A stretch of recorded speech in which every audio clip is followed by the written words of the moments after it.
Trigger warning. Ghosts, ghouls, and gruesome stuff ahead. It's weird, it's dark, it's your kind of vibe.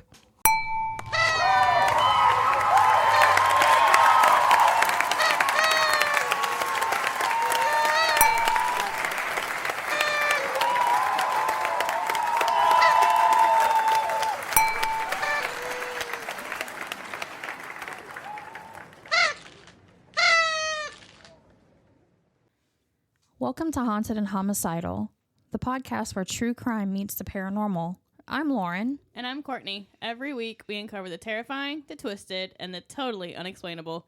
Lock your doors and grab your sage. Because things are about to get haunted and homicidal. Mischa, what are you doing? You want to do ASMR real quick? You get sushi too. Come here.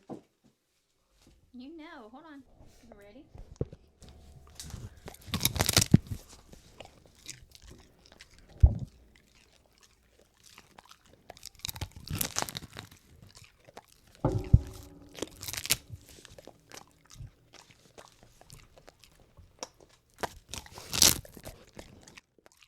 That was a good crunch.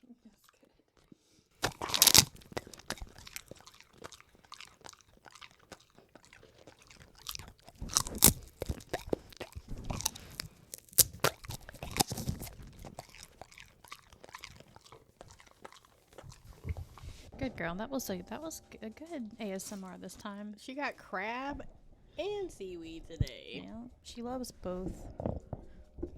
I usually have to try to fight her for my sushi. Should have put it together. So, hey guys, again. Thank you for sticking with us for 50 episodes. Woohoo! We're excited. That's a lot. Yes. And we'll post pictures and stuff. We will, because right now, currently, we are eating our sushi tacos. We already had our soy sauce eggs, and we're drinking wine, so it should be a fun episode. Yes. I'm on my second glass. And I'm on 3 hours of sleep. Woohoo! Woo! I'm on about 6, maybe 7, but I got up early. I was up at like 5:30, 6 o'clock. I can't sleep. Like, once the sun is up, your and my body's eyes open. Like, the sun is up. Yeah. I'm up. Yeah, that's just, I don't know, like 5:30, 6 o'clock if I have to go pee or whatever, and the sun is already awake, I'm like, fuck, I'm not going back to sleep. Yeah. So, oh no. Oh no. Yeah, this is yummy, so I'm going to eat this. Yeah, I was up for 12 hours and then on 3 hours of sleep. Mm-mm. Yeah. Woohoo. Why are you up so early? I was helping my friend with her son's birthday party. Like all day? Yeah, we decorated. Well, I had to work yesterday morning. Well, I know like you were decorating until early, but like why didn't you get more sleep between? Because we didn't go to sleep until like 5:30, and then we were up, and then I woke up at 8:30. Because I spent the night at her house because it was easier. Easier, yeah. And so I had one of the dogs with me, and then the other dog got jealous and decided to get to jump in the bed with me at 8:30 in the morning. Oh. And he a big dog. Oh. And he lets like flat on my chest. I'm like, oh, bruh. Can't breathe. And I'm like, and I had to like go to the bathroom at the point. I'm like, I'm getting up. Mm-hmm. That's me. And I had to frost the cupcakes. You had to what? Frost the cupcakes. Oh, that's not what I heard. I heard frost a couple eggs. I was like, what the fuck does that mean? Had to frost the cupcakes. Mm. Which, my spooky is what she wanted us to do anyway. Oh, yeah. Yeah, because she wanted Island of the Dolls. Well, So we're doing it. We're doing Island of the Dolls. We are doing it. And I am not Spanish, so if I mispronounce these names, I'm sorry. You know, people have been with us for 50 episodes, and I'm pretty sure by now they know. You never know, because some people start in the middle, or some people start at random. In case there are new people who are like, the 50th episode is where I'm going to start, we can't speak. No. So there is that. Why is it spicy? Because there's sriracha mayo in there. Oh. Yeah, I do Kewpie, sriracha mayo, and I added a little bit of eel sauce inside. I thought it was yum yum sauce. No. Yeah, that's why I was like, why is it spicy? It's yum yum sauce. That shit's sweet as hell. No, that's sriracha mayo. That was good. Well, now you know how long to cook it, so you get your more crispier. Yeah. I'm gonna add this to my dinner menu. Probably put like a little more oil in the pan than what I had, and then like leave it till it's like pretty much brown on the side. Yeah, well, I forgot to buy oil, and that's all I had, so we just had to. No, I'm just saying, because when you do it, add more oil, and then leave it and then just cook it till it's brown on each side. Okay. Yeah, I was definitely not doing that, so. Yeah, because you don't have the patience. No. But when I have an hour lunch break and it takes 20 minutes, 30 minutes to even do these and then 15 more minutes to cook them. You're not getting my food. Lay down. She said put peas. Don't look at me like that. Okay. So I have, like I said, the Island of the Dolls.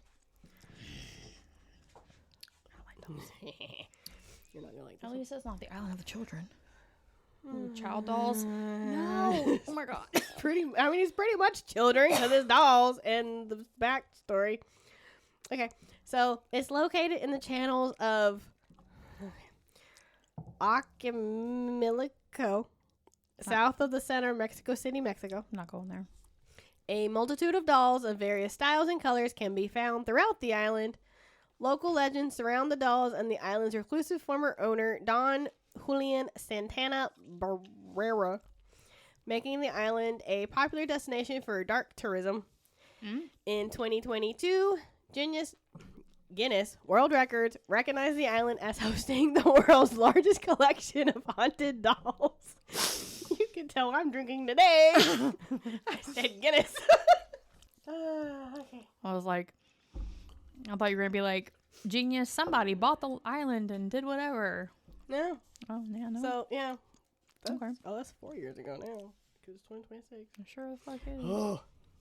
The fact that it's 2026. I know. So, the history. So, backstory. So, Don Julian left his wife and family sometime in the mid-20th century to sequester himself on an island on Tishulu Lake. They don't know why, but he was not necessarily of sound mind, is what they do know. Okay.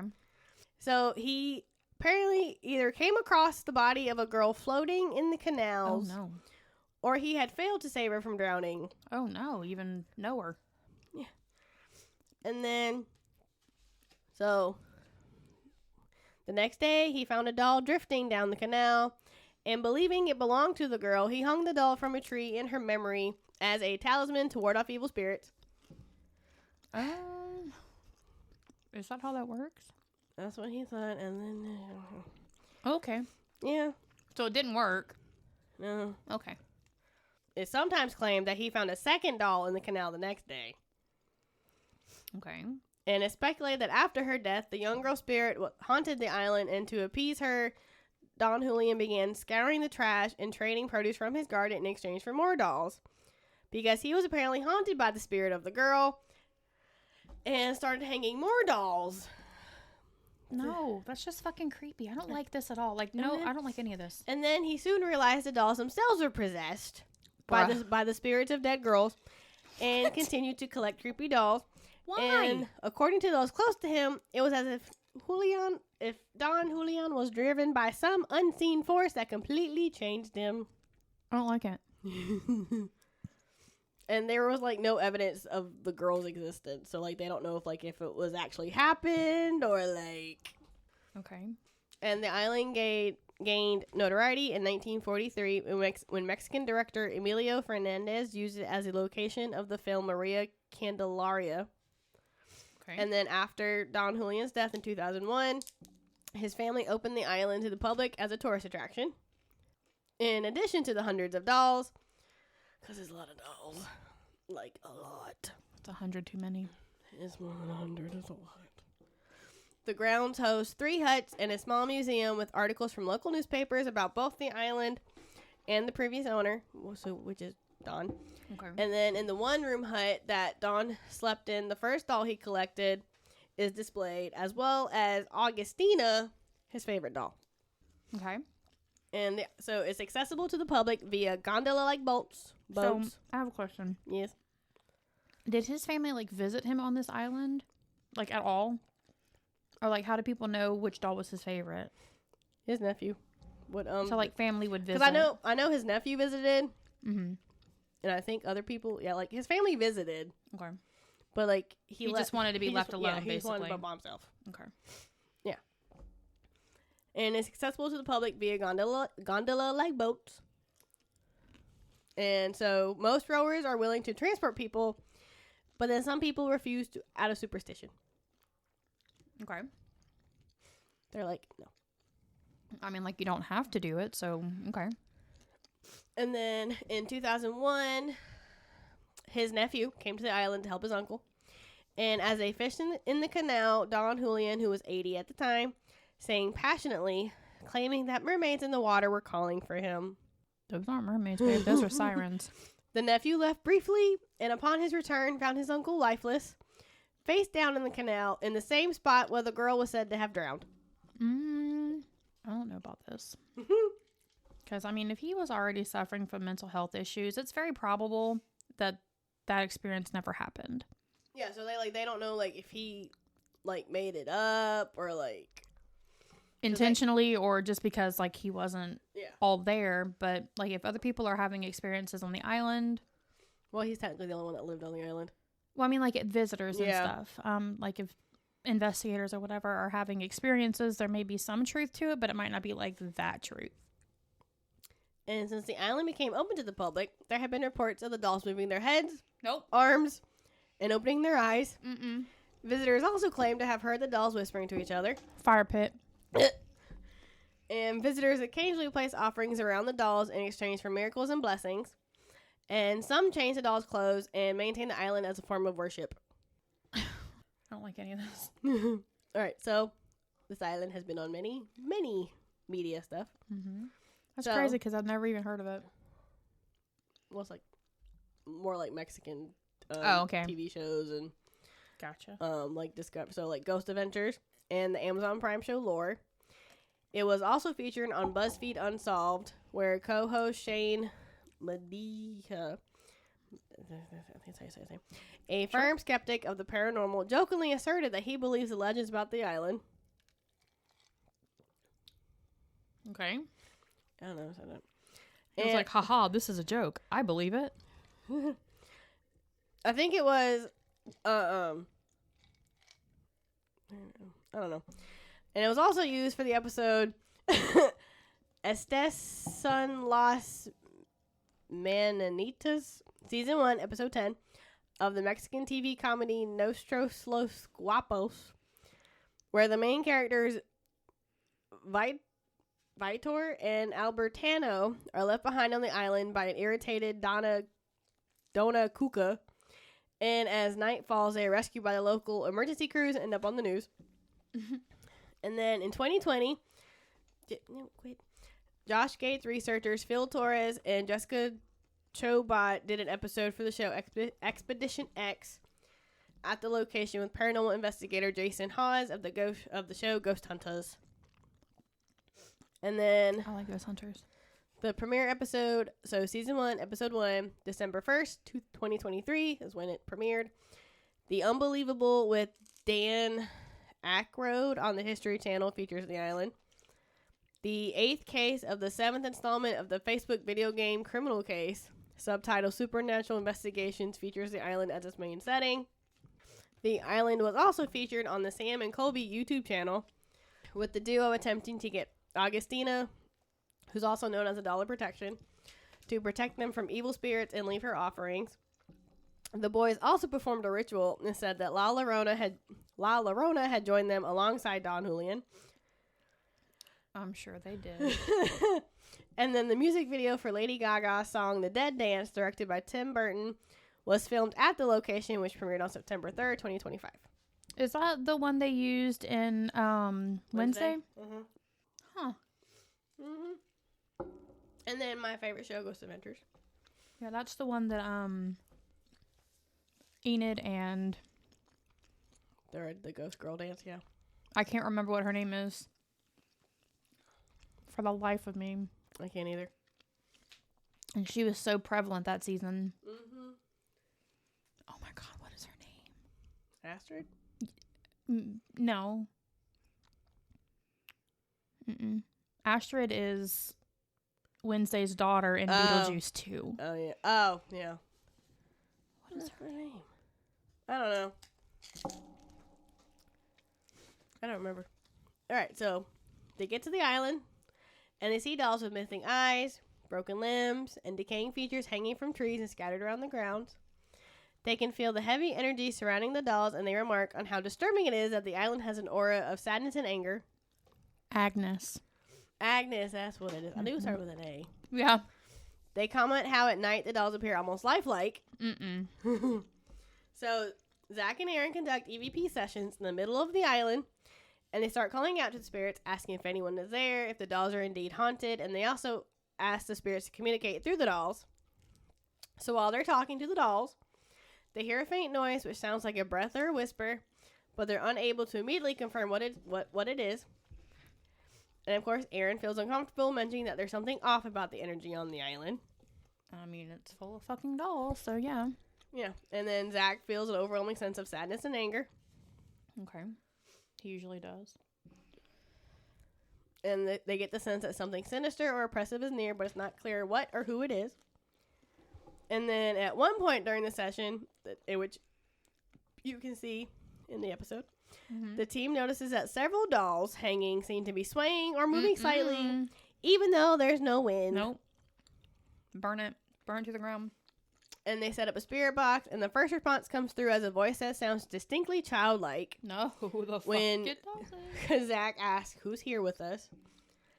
And they get a response, but they can't make out what it says. All they just know is it sounds like a child. Yeah, it's like a child voice, but they can't make out what it is. And then later they ask about Don Julian, and a deep, unintelligible voice comes through. And as the night progresses, Aaron experiences a sense of being watched. And then he starts to feel nauseous and claustrophobic as if something is pressing in on him. And at one point, he says that he feels a distinct cold spot around him, which seems to follow him as he moves through the island. And while walking through the island, Aaron claims to see a figure in the distance, a shadow or dark shape moving quickly across the canal. And Billy and Zach both comment on how Aaron looks genuinely disturbed. He's terrified. He's this entire episode, he's freaking the fuck out. Aaron's usually freaking the fuck out. Yeah. He's usually one screaming. Yeah, it was kind of funny. And Zach's like, touch Aaron. Aaron's like, the fuck, dude? And then during a second EVP session later that night, Zach and Aaron stand in front of the dolls and call out for responses. Okay. And they ask the spirits to make their presence known, and that's when they capture several more unexplainable sounds. Okay. A faint voice that seems to say, "Get out." And then another voice that sounds like it's saying, "Help" or "Please." Oh. And as they walk around, Zach and Aaron begin to notice that the eyes of some of the dolls seem to follow them. No, the fuck they don't. In one instance, a doll's head appears to turn, or at least appear to shift position when viewed from different angles. And they try to debunk it by ruling out the wind or movement from the boat, because you can literally watch them. It's they're literally trying, and the head is like the eyeballs are literally moving with them. No, the fuck they're not. It's creepy. It's dolls. Even if they weren't possessed, that's fucking creepy as shit. No, thank you. And they say that the dolls are alive in some sense, they feel like, and they're acting as vessels for the spirits. This place is creepy. Poor Aaron's freaking out. And yeah, that place is just creepy. Yeah. And it's just, yeah, if you look at pictures, it's just dolls. No, I don't want to, but I'm going to have to. Because, yeah, it's literally just dolls. I don't like it. I quit. Goodbye. This will be our final episode. We made it to 50 and I'm done. No more dolls. All gone. Okay, so now we're going to kind of switch gears a little bit, and we're going to talk about the Salem witch trials. A lot of people think they know kind of about the trials, but a lot of people are under a lot of misconceptions about what happened during the trials, what caused them, what happened during and after. So we're going to kind of cover that a little bit. So the Salem witch trials, which ran from June of 1692 to May of 1693, so almost a full year, it was 11 months, in American history is known as a series of investigations and persecutions that caused 19 convicted quote-unquote witches to be hanged and many other suspects to be imprisoned in Salem Village in the Massachusetts Bay Colony, which is now basically Danvers, Massachusetts. The events in Salem were one chapter in a long story of witch hunts that began in Europe between 1300 and 1330 and ended in the late 18th century with the last known execution for witchcraft taking place in Switzerland in 1782. So... Oh, in Switzerland? Mm-hmm. Oh. Yep. So it lasted for a very, very long time. And it happened like all over the world. It wasn't just like localized to one area. So the Salem trials occurred late in the sequence after the abatement of the European witch hunt fervor, which peaked from the 1580s to the 1640s. 3/4 of those European witch hunts took place in Germany, the Low Countries, France, Northern Italy, and Switzerland. So out of all of the witch hunts that happened, more than 75% of them took place in those 5 or 6 areas. It's wild to think about. While numbers vary, it is generally believed that 110,000 people in total were tried for witchcraft. That's a lot of people. And between 40,000 and 60,000 were actually murdered. Don't lick my elbow. You ain't getting my food. Lick her elbow.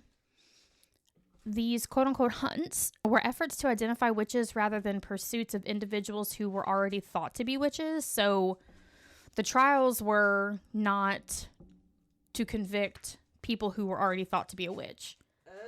The trials were to find new people that you didn't know were witches, but they had some little thing that was off about them to persecute them. Witches were considered to be followers of Satan who had traded their souls for his assistance.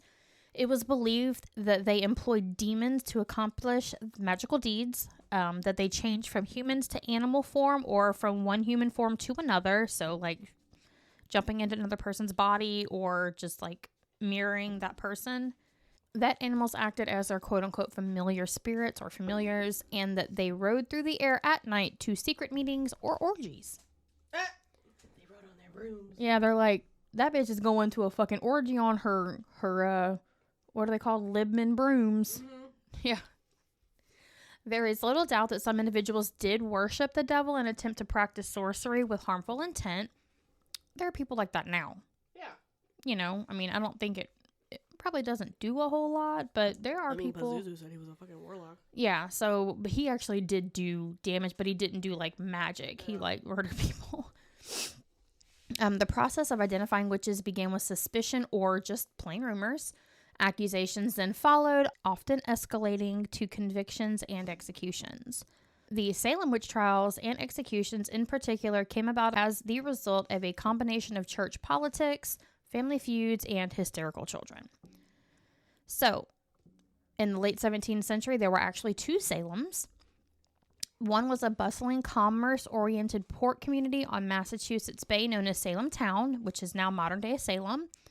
And then roughly 10 miles inland from Salem Town was a smaller, poorer farming community with a population of about 500 people, and this was known as Salem Village. The village itself had noticeable social divides that was exacerbated by a rivalry between its 2 leading families, the well-heeled Porters, who had strong connections with Salem Town's wealthy merchants, and the Putnams, which I'll probably know that name for sure. With the Putnams, they sought greater autonomy for the village and were the standard bearers for the less prosperous farm families. So the Putnams kind of wanted like the townspeople to be able to decide for themselves and not have like an overbearing government. And then the Porters were like, no government rules.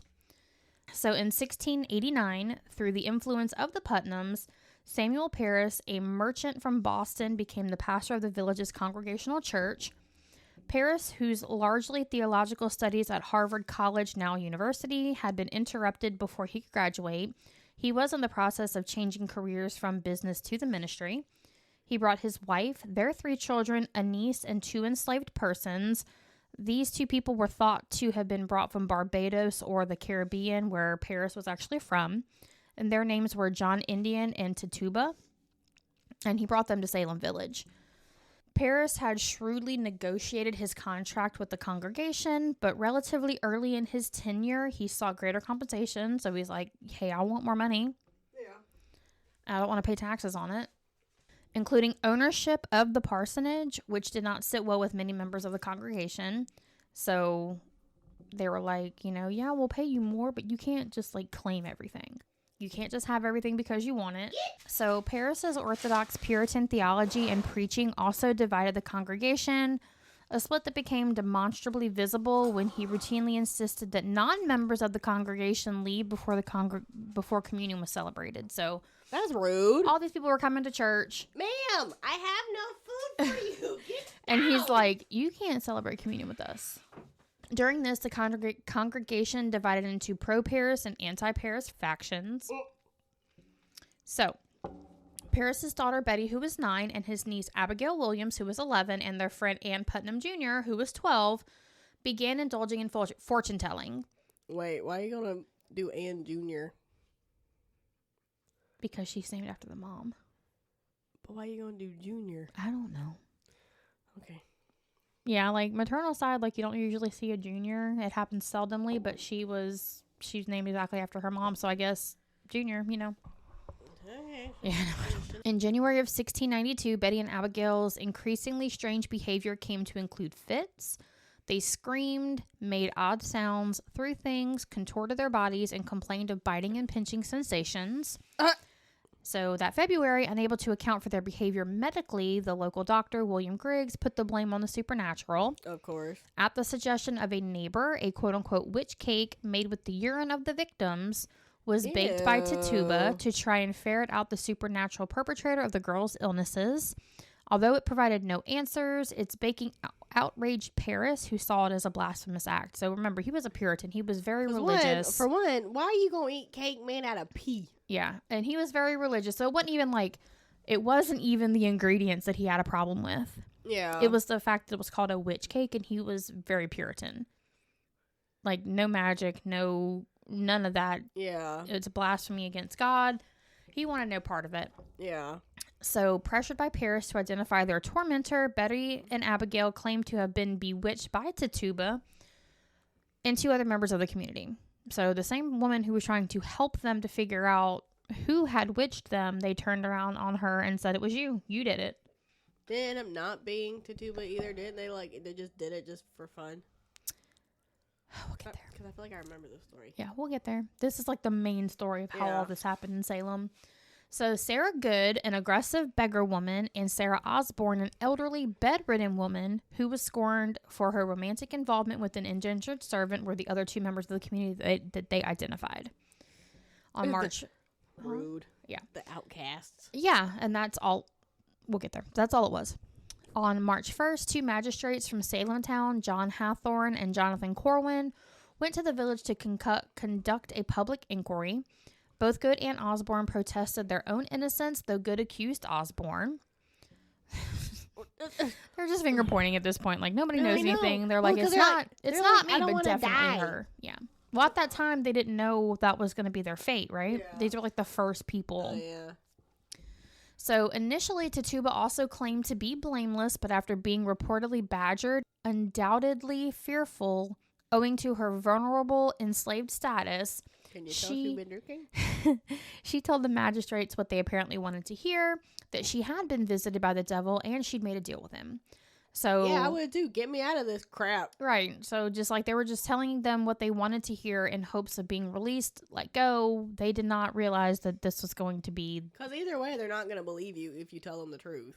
Right. I mean, they didn't know that at the time. Yeah. They just thought, if I come clean, they'll punish me and they'll let me go. Like, I'll be done with it. They didn't realize at that time that death was going to be what the punishment was. I'm going to start drinking this with Sprite now. I told you. It's so good.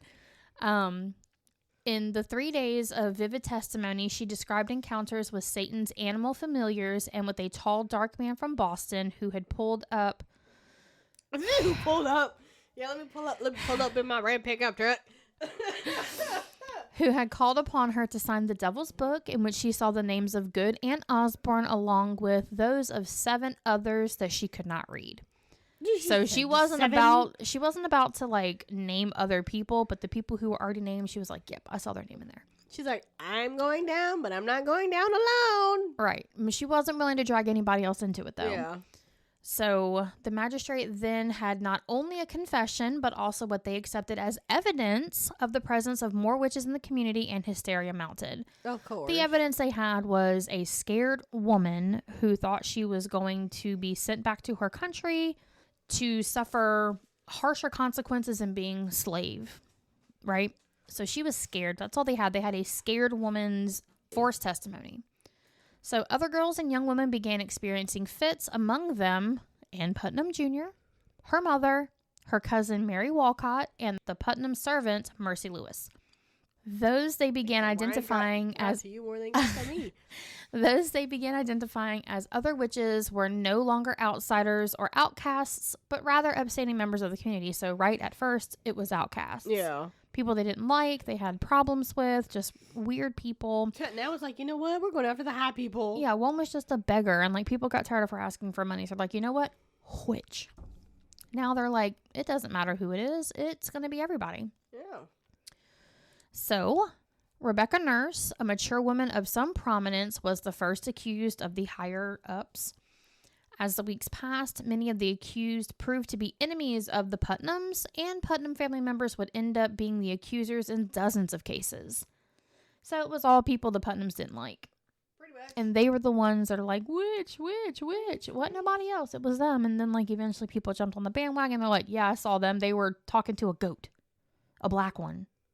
And the goat said, bah. You know, that poor goat. Satan. That Demon. poor goat is like, I'm just sitting here chilling, and you're going to throw me under the bus. The goat's like, I'm hungry, bro. Feed me. I haven't eaten in 4 days. So. Like, hell, I talk to my animals. Yeah, I know. I do too. Like, they'll say something, but they'll like meow or bark. And I'm like, I know. Tell me more, you know? It's just. So, kind of, we got to backtrack a little bit. When Betty and Abigail started having problems, it was 1662, not 1692. So I'm going to fix that real quick. Okay, so on May 27th of 1662, after weeks of informal hearings accompanied by imprisonments, Sir William Phipps, the governor of Massachusetts Bay Colony, interceded and ordered the convening of an official court of oyer, which means to hear, and terminer, which means to decide, in Salem town. Presiding over by William Stoughton, the colony's lieutenant governor, the court consisted of 7 judges. 7? 7. What do you need 7 judges for? I don't know. Because, I mean, I guess that's like a good number for it to be 3 to 4, you know. Yeah. Good enough. Because they didn't have a jury really back then, right? I mean, they did, but they didn't. It was basically a jury of your peers, but it was just all of your accusers, you know, in the same room together. It wasn't like unbiased people. Yeah. It was people. So, you're fucked. Yeah, pretty much. The accused were forced to defend themselves without counsel or aid. Most damning for them was the admission of quote-unquote spectral evidence, and that is claims by the victims that they had seen and been attacked, which would be pinched, bitten, or contorted, by specters of the accused whose form Satan allegedly had assumed to work his evil. Even as the accused testified on the witness stand, the girls and young women who accused them writhed, whimpered, and babbled in the gallery, seemingly providing evidence of the specter's demonic presence. What? Yeah.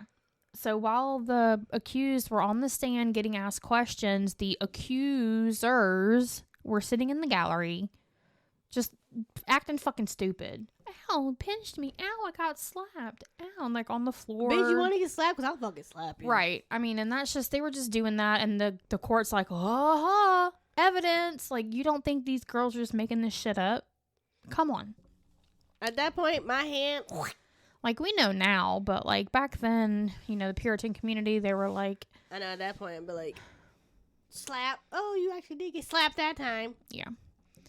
So, those who confessed and named other witches were spared the court's vengeance, owing to the Puritans' belief that they would receive their punishment by God. Those who insisted upon their innocence met harsher fates, becoming martyrs for their own sense of justice. Many in the community who viewed the unfolding events as travesties remained mute, afraid that they would be punished for raising objections to the proceedings by being accused of witchcraft themselves. So there were a lot of people in the community were like, this isn't right, but they didn't feel like they had a voice because they would be punished too.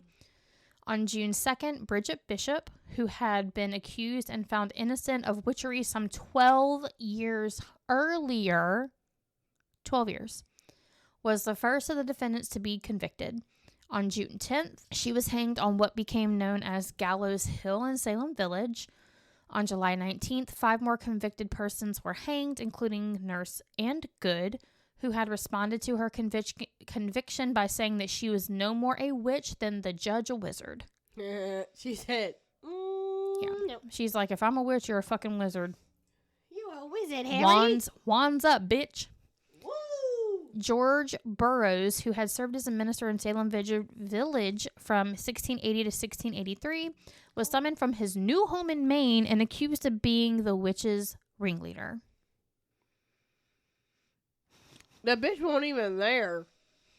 No, but she had been accused 12 years earlier, and he was there during that time, I guess. And he wasn't even there. Yeah. What? He too was convicted and, along with 4 others, was hanged on August 19th. As he stood at the gallows, he recited the Lord's Prayer perfectly, something no witch was thought to be capable of doing, raising doubts about his guilt for some in attendance, though their protests were refuted, mostly by Cotton Mather. Because he was a bitch. So they were like, this is some kind of wizardry, some kind of trickery. He's reciting it under the devil's influence, whatever. But he shouldn't have been able to do any of that. Yeah, they're not. Apparently, if you're not supposed to say like any of it. You can't set foot on hallowed ground, all that good stuff. So on September 22nd, 8 more convicted persons were hanged, including Martha Corey, whose octogenarian husband Giles, upon being accused of witchcraft. Who? Octogenarian. What is that? Not a clue. And I'm too wind up to look it up right now. Okay. If someone knows, tell us, because we don't know. And we'll probably forget about it tomorrow, but it's okay. He refused to enter a plea. He had been subjected to peine forte et dure, which means a strong and hard punishment, and pressed beneath heavy stones for 2 days until he died. So they laid him out.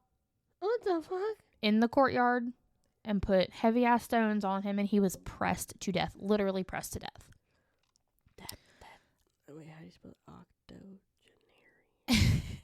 As the trials progressed, accusations spread from individuals from other communities. Among them... What? Huh?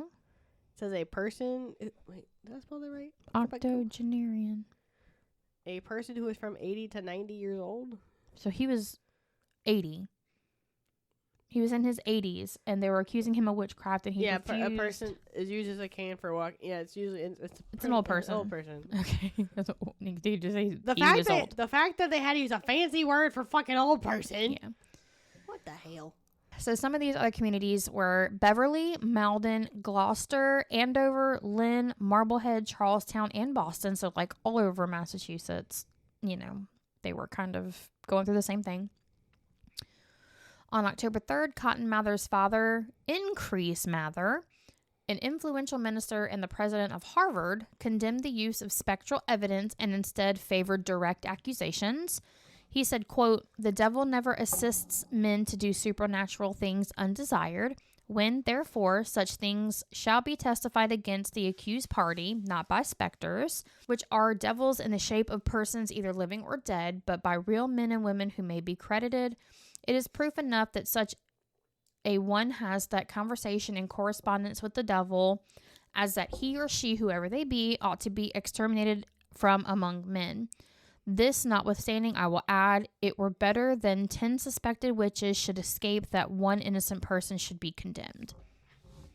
So, he was kind of... Yeah, Mathers are bastards. Yeah, he was kind of saying, like, we should try to gather a little more evidence so we're not killing innocent people.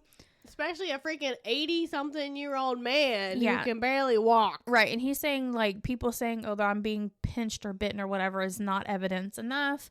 So a lot of the time, they kind of looked for physical evidence of physical evidence, usually like quote unquote teat by which the specters would suckle, a mole, a skin tag, something random, stupid bullshit that didn't fucking mean anything. So, on October 29th, as the accusations of witchcraft extended to include his own wife, Governor Phipps once again stepped in, ordering a halt to the proceedings of the Court of Oyer and Terminer.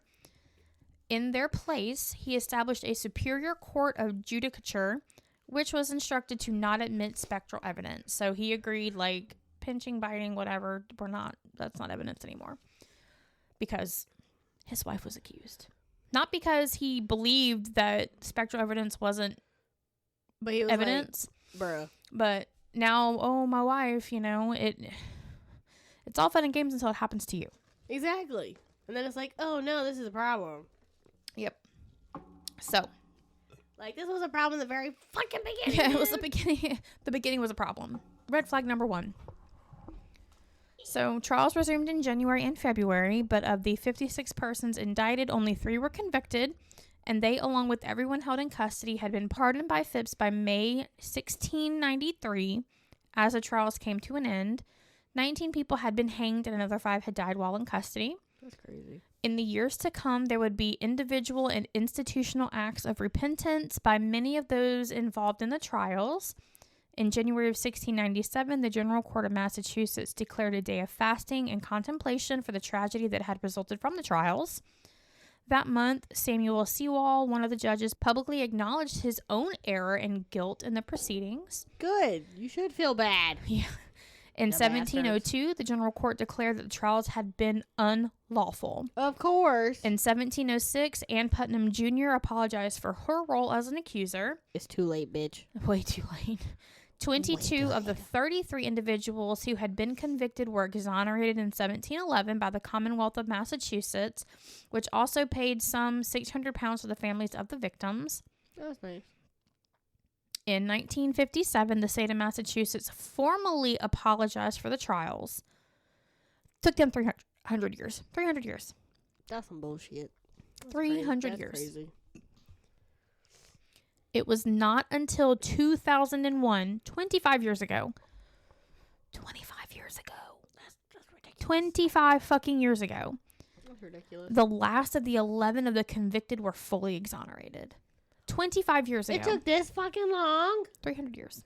What the fuck? The abuse of the Salem witch trials would contribute to changes in the U.S. court procedures, playing a role in the advent of the guarantee to the right of legal representation, the right to cross-examine one's accuser, and the presumption of innocence rather than guilt. So we got something good out of these witch trials. Yeah. You have a right to counsel, you have a right to face your accuser, and you have a right to be presumed innocent until proven guilty, which those things are still core values in our judicial system right now.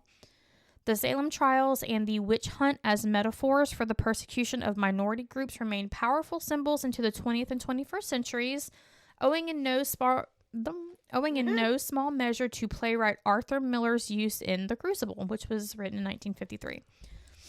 So we're going to go through a kind of lengthy timeline because we did miss some stuff, in like the general summary, but I have a more detailed timeline. So, January of 1692, Reverend Samuel Parris of Salem's Village's daughter, 9-year-old Elizabeth, Betty, falls ill, soon followed by his 11-year-old niece, Abigail. So, it happened in like 2 different times. Yeah.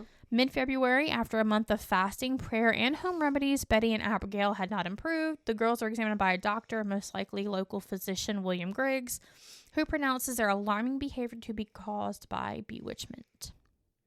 Bullshit. Not that these girls were just looking for attention. February 25th, following the directions given to them by their neighbor Mary Sibley, Tituba and John Indian, both the enslaved people in the household, prepared a quote-unquote witch cake. This act is an attempt to counter magic. Though strongly discouraged, attempt at utilizing magic primarily for simple tasks such as protecting one's home from evil forces, fortune-telling, and curing the sick are still relatively common in Puritan New England. I am not eating a witch cake. I'm not either.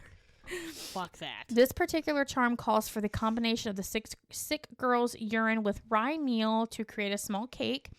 This cake is then baked on hot ashes and fed to a dog. So they didn't eat it. It was fed to a dog. I still would not give that to my dog. I wouldn't either.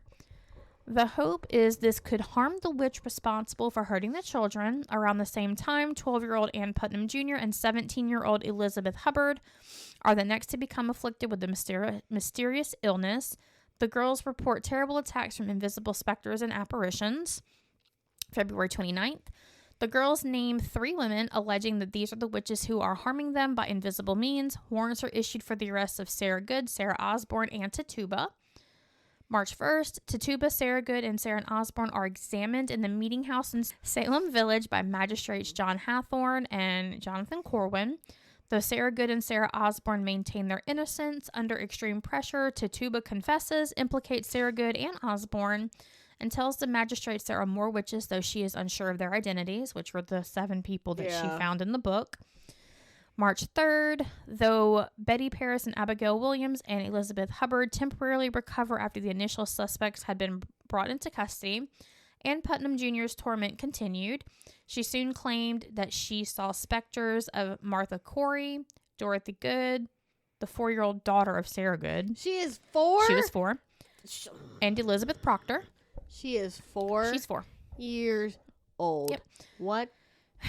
Bitch, Exactly. you need... Exactly. We're going to discuss this later.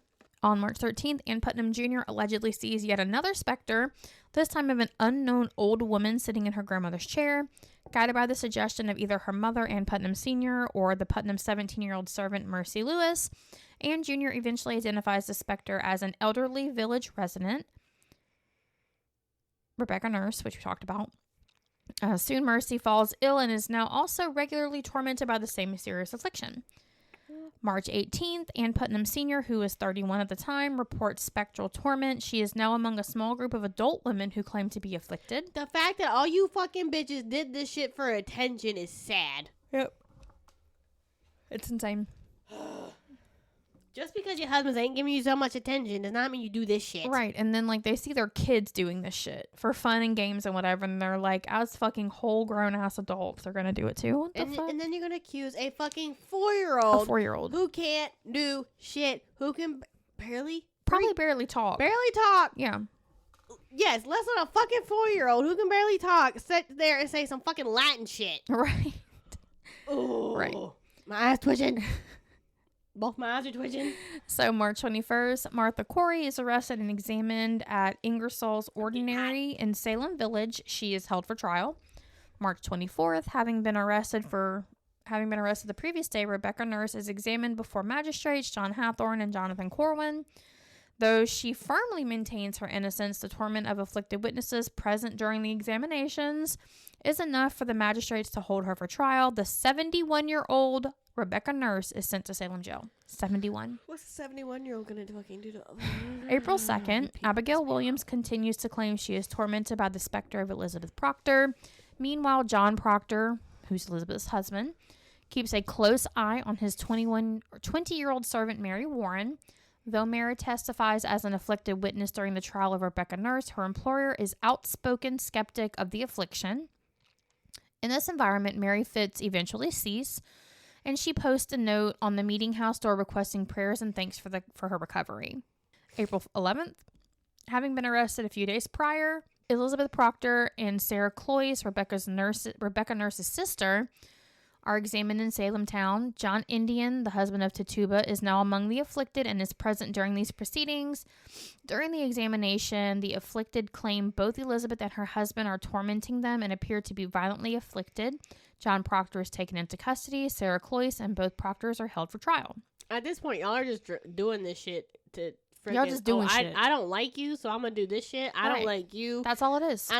You people have issues. Big time. So, April 18th, 4 more suspected witches are arrested. Giles Corey, which was the husband of Martha, the one who was pressed to death. Abigail Hobbs, Bridget Bishop, and the once afflicted Mary Warren. They are examined the next day. Abigail Hobbs breaks down, making her the second person to confess. In the coming weeks, more and more will be arrested, not from Salem, but from towns and villages miles away. May 4th, an arrest warrant having been issued 4 days ago from that day, so the 1st of May. Reverend George Burroughs arrives in Salem, having been transported all the way from Wells, Maine. Burroughs was the minister of Salem Village for 3 years, a decade prior. Evidently, he had left bad feelings in his wake and was now forcibly returned to Salem to face witchcraft charges. The fact that you so guys he pissed the people off, and then they were like, "No, witch." The fact that you people bring people who moved away. Oh, I didn't like them back then. This is the season of the witch. Yeah. So, May 10th, Sarah Osborne dies in prison in Boston. She is the first casualty of the Salem witch trials. May 14th, Increase Mather returns from England with a new charter and his new governor, Sir William Phips. Massachusetts Bay Colony's charter had been revoked in 1684, and until the new charter was issued, the colony had been operating in a kind of legal limbo. Like, nobody was in charge, but, like, kind of people stepped up a little bit and, you know, kept things going. Mm-hmm. Until this point, there had only been pre-trial examinations to determine if those accused of witchcraft had enough evidence against them to warrant a trial.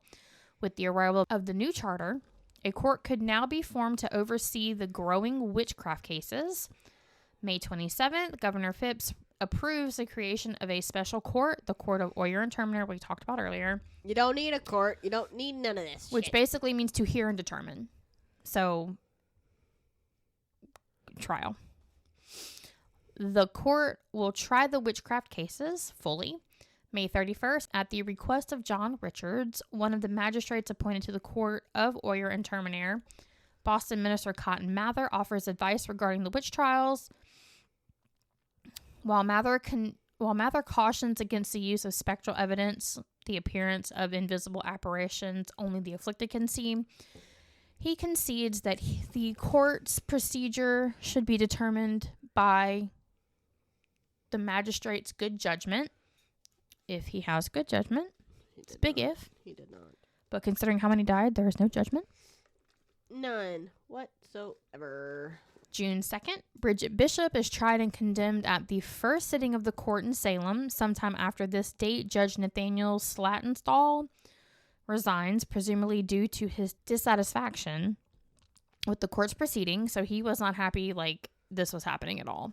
Like, not the way it was going. Like, he was cool with trying them, but, like, everybody was being convicted and he's like, at killed. this point, what the fuck? Yeah, like, what the fuck? He's like, now it's just everyone's going after each other. Right. June 10th, Bridget Bishop is executed on Proctor's Ledge at Gallows Hill in Salem.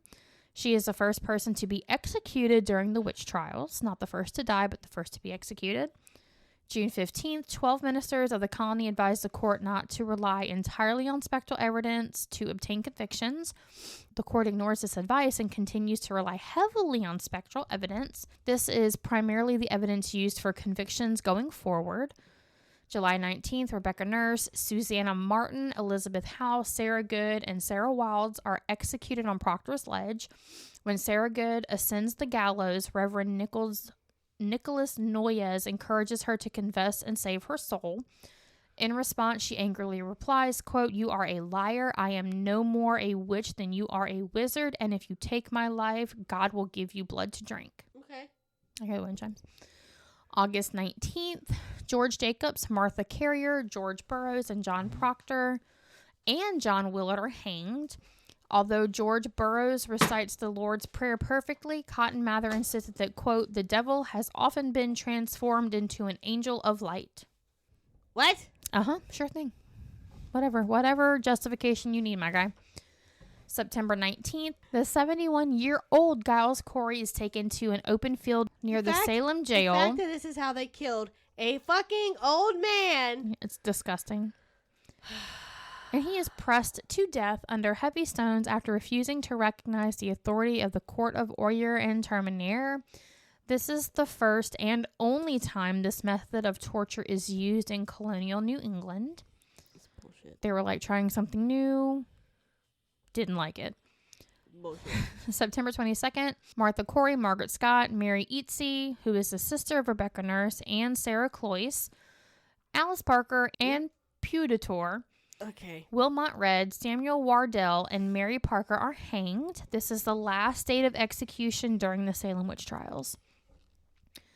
October 3rd, Boston minister Increase Mather, father of Cotton Mather, addresses a meeting of the ministers in Cambridge to warn against reliance on spectral evidence. Mather writes, quote, "It were better than 10 suspected witnesses should escape than one innocent witnesses." Witches. It were better that 10 suspected You were struggling. It were better that 10 suspected witches should escape than one innocent person should be condemned. We talked about his reasoning for that earlier. October 29th, with public opinion turning against the trials, Governor Phipps dissolved the court of Oyer and Terminer. So he's like, too many people are against us. Well, we don't need to do it anymore. December 14th, the lower house passes the quote-unquote Act Against Conjuration, Witchcraft, and Dealing with the Evil and Wicked Spirits. This law maintains that witchcraft is a felony offense punishable by death. However, it lessens the penalties for minor acts of magic, such as attempting to find love, tell the future, or unsuccessfully trying to harm another person by magical means. December 16th, in response to the numerous individuals accused of witchcraft still languishing in jail, the General Court determines that Massachusetts Superior Court will meet for a special session on January 3rd of 1693 to oversee these remaining cases. Governor Phipps decrees this new court will no longer accept spectral evidence at all. January of 1693, the Superior Court condemns 3 of the 56 persons accused of witchcraft. Chief Justice Stoughton signs death warrants for these 3 and for 5 others previously convicted by the Court of Oyer and Terminer in 1692. The next date for execution is set for February. January 31st, General Phipps steps in and issues reprieves for the 8 scheduled for execution. Upon paying their jail fees, all of those accused of witchcraft are now officially free to go.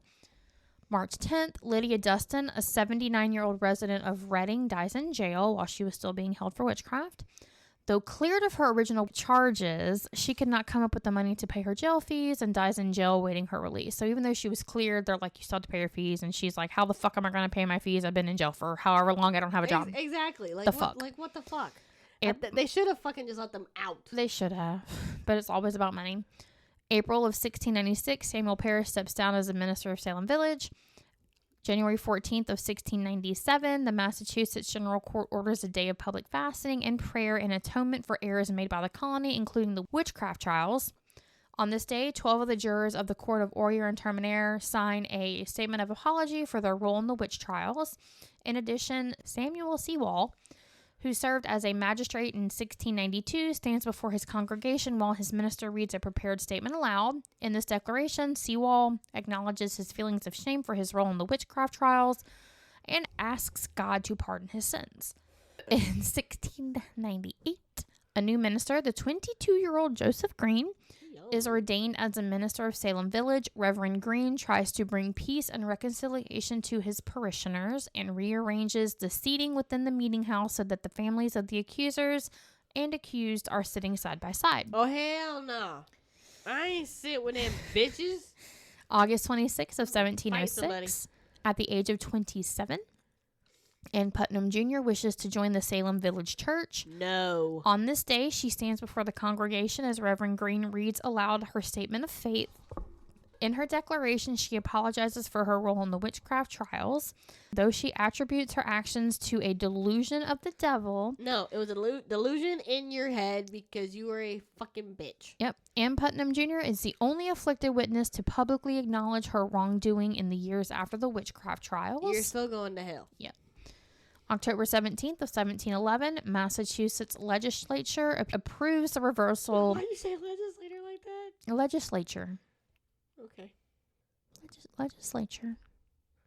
Okay. That's how you say it. Okay. Okay. Approves the reversal of the attainder, which restores the civil liberties of 12 of those individuals who were executed, and 7 of those who were condemned but not executed in 1692. While an important step, not all those convicted of witchcraft are recognized by this resolution. In 1945, so 200 years later, a bill is introduced into legislature to clear the 6 remaining names of those convicted during the Salem witch trials.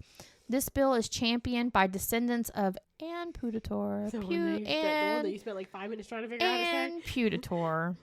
12 years later, in 1957, a resolution is finally passed that pardons, quote, Anne Putator and certain other persons. However, these quote-unquote other persons are not formally named in the legislature.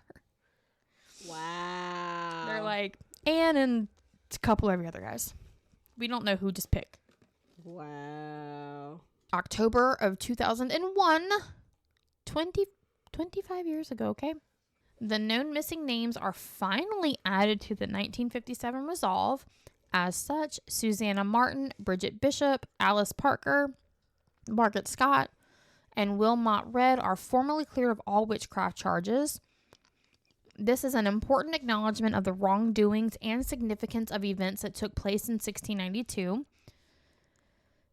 In August of 2021, 5 years ago, though it was believed the proceedings in October 2001 had cleared the names of all those wrongly convicted of witchcraft in 1692, it is discovered that one name had been erroneously overlooked.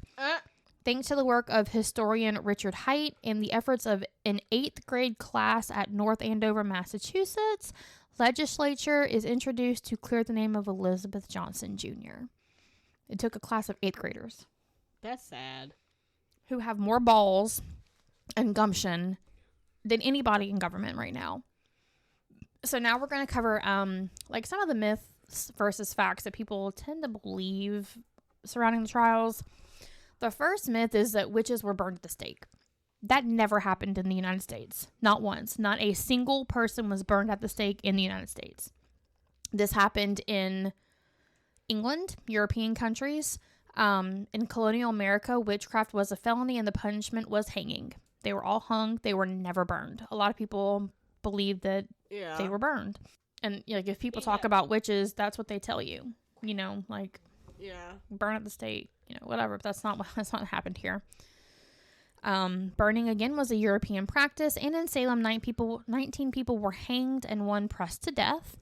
Another myth is only old, ugly women were accused. No, because they freaking accused a fucking 4-year-old. Yeah, while many were older women, the accused also included men, about a quarter of the accused, and younger people, often those who were unconventional, confrontational, or stood out socially. So, like you said before, the outcasts. I would have definitely been a witch. Like, 100%. Yes. They would have witchcraft you, die. That would have been me. The trials. So another myth was the trials were only about religious fanaticism. But in reality, religion was central, but the hysteria was fueled by land disputes, economic hardship, political instability, like the loss of the colony's charter. Yeah. Fear from Native American wars and social rivalries between Salem Village and Salem Town. So there was like a bunch of things that kind of were rolled into one ball, and they decided witches and you're going to die. It wasn't just about Satan and religion, which it never is. Even today, you can look at our news and God this, God that, religion, but it's money-based, money-backed, notoriety, social status. Another myth is the accused were practicing modern Wicca or Satanism. The quote-unquote witches were not modern pagans. Accusations centered on a Puritan belief in a pact with the devil, a concept far removed from contemporary Wicca or magic. Most Wiccans, most pagans do not worship Satan. Yeah. Like, it's not even in the realm. It's not in our realm of anything. In fact, most of the accused were quote-unquote healers who treated ailments with herbs. Exactly. They made concoctions that a lot of the time help people. So, another myth was witch tests like the swim test were common and definitive. While tests like the swim test, which was like floating meant guilt, sinking meant not guilty, existed. Well, I float, so I would have died. Yeah, me too. Existed as quote-unquote trial by ordeal. They weren't used as frequently in Salem as often depicted in popular culture, and accusations often relied on, again, the spectral evidence. So, like, it did happen. They did try to drown people, but sometimes a lot of the time it didn't happen. That's not what they were going for. Some people did float. One I know, like, sunk and died but then like somehow came back to life, and it was like this big thing. What? Yeah, it was crazy. Another myth is that the trials only happened in Salem. And while Salem is infamous, witch accusations and trials occurred in other towns in Massachusetts, like the 6 or 7 we mentioned earlier. Yeah. It was all over Massachusetts. It was not just Salem, although it's, it was centered in Salem Village. The majority of them were anyway. But here's one main thing to remember when you think about the witch trials. They did not kill witches. They killed people. They killed humans. That's all it was. Nobody was a witch. They were just human. Exactly. Yeah. So this is a long episode. And we struggled through it all. You struggled more than I did. I am going to blame the wine and the fact that it is like really late. I'm never up this late, like That ever. too. And yeah, but hope you guys enjoyed that. Thank you guys for listening. Thank you for supporting us through our 50th episode. Woo! Party blowers. Have any, but you guys. One time Mischa doesn't bark or have a squeaker. She killed all the babies that have a squeaker in it. She pulled the squeaker out and then like I de-stuffed know. them. Yeah, I don't know. She doesn't like the squeaker ones. If you get her one without a squeaker, she doesn't kill it. But with a squeaker, it is death and destruction. So you guys can find us on Patreon, patreon.com/hauntedandhomicidal, facebook.com/hauntedandhomicidal. If you guys have any questions, comments, suggestions, you can email us at hauntedandhomicidal.gmail.no. hauntedandhomicidal@gmail.com. We'd love to hear from you guys. I want to get to a point where we're doing like listener tales where we can feature, certain people that write in. But again, thank you guys for sticking with us this far. We appreciate it. And we love you. Okay, bye. Bye.